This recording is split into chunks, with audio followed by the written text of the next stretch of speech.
True character क्या है, एक इंसान की असली सच्चाई हम कैसे जान सकते हैं? क्योंकि इंसान एक तरह से एक्टिंग करता है सबके सामने। माँ के सामने एक बेटे की, बहन के सामने एक भाई की एक्टिंग और वाइफ के सामने एक हस्बैंड की। ऐसा माना जाता है कि जब वो अकेले रहता है तो उसकी ट्रू कैरेक्टर, उसकी असली सच्चाई बाहर आता है। लेकिन हमें तो पता करना है ना कि उसकी असली कैरेक्टर क्या है, जो ऑब्वियसली वो हमारे सामने अपने ट्रू कैरेक्टर प्ले नहीं करेगा।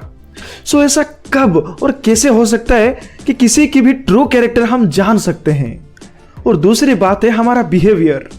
शाहरुख खान साहब को एक बार पूछा गया था कि आपने इतने साल फिल्म इंडस्ट्री में काम किए हैं, तो वो ऐसा क्या लर्निंग है जो आप सबको बताना चाहेंगे?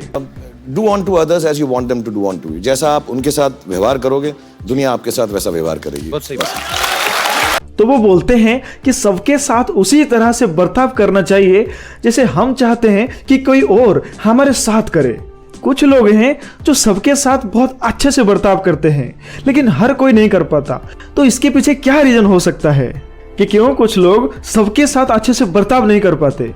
आज इस वीडियो में एक छोटी सी कहानी, जहां हम देखेंगे कि कैसे इंसान की असली कैरेक्टर सामने आता है, ना सिर्फ अकेले में बल्कि दूसरों के सामने में भी। So let's start.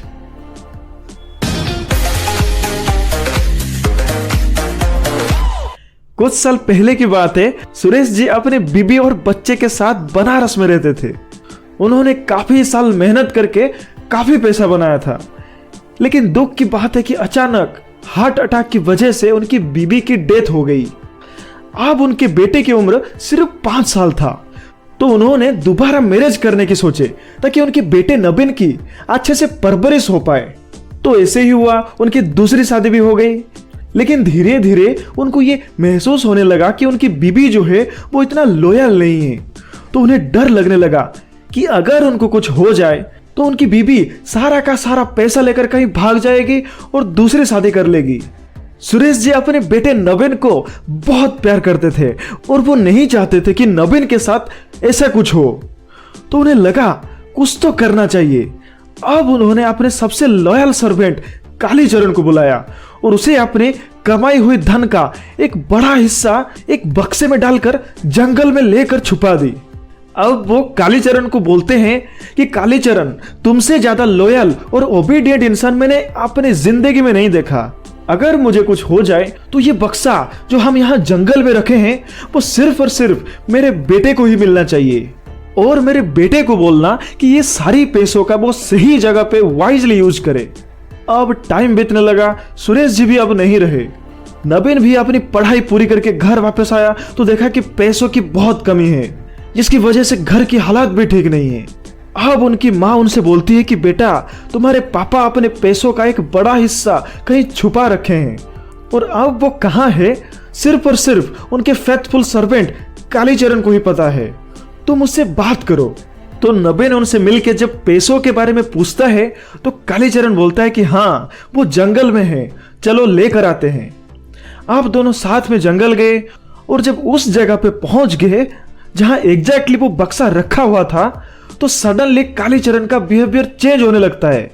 उसे महसूस होने लगता है कि वो कितना इंपॉर्टेंट है, जबकि देखा जाए कि वो सिर्फ और सिर्फ एक नौकर ही है। सडनली उसका बिहेवियर चेंज होने लगता है। वो नवीन को बुरा भला बोलने लगता है, लेकिन नवीन सब सुनता रहा और उन्हें कुछ नहीं बोला। आखिर दोनों खाली हाथ जंगल से लौट आए। नवीन को समझ नहीं आ रहा था कि कालीचरण का अचानक से बिहेवियर कैसे बदल गया। अब दोबारा भी जब गए तो ऐसा ही हुआ। उस जगह पे पहुंचते ही कालीचरण नवीन को उल्टा सीधा बोलने लगता है। अब नवीन जाके मिलता है अपने पापा के एक अच्छे और समझदार दोस्त से और उन्हें सारी बातें बताने लगा कि कालीचरण चाहता तो है बताना, लेकिन जब जंगल के एक जगह पे पहुंचता है तो अचानक उसका बिहेवियर चेंज हो जाता है। अब वो आदमी ये सारा खेल समझ जाता है और बोलता है कि अगली बार जब कालीचरण तुम्हें बुरा भला बोले तो उसे वहां से जाने के लिए बोलना और ठीक उसी जगह पे खुदाई करना। आई एम श्योर वो बक्सा वहीं पे छुपा रखा है। और बाकी रहा उसकी बिहेवियर।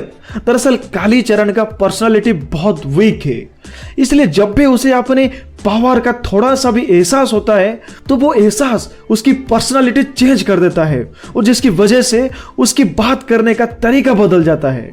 तो बाद में ऐसे ही होता और नबीन को सारे पैसे मिल जाते हैं और वो इन पैसे को लाकर बहुत अच्छे से यूज करता है, जिस तरह उनके पिताजी ने चाहा था। वो कहते हैं ना, give him money and power then you can जज हिज कैरेक्टर। किसी को पैसा और पावर दे दो, उसकी असली कैरेक्टर अपने आप बाहर आ जाएगी। जब सब गरीब होते हैं तो सबकी कैरेक्टर एक तरह से होती है, लेकिन जब किसी को पैसा और पावर मिल जाता है तो उसकी असली कैरेक्टर, उसकी ट्रू कैरेक्टर ना केवल सिर्फ उसके सामने बल्कि सबके सामने दिखने लगता है।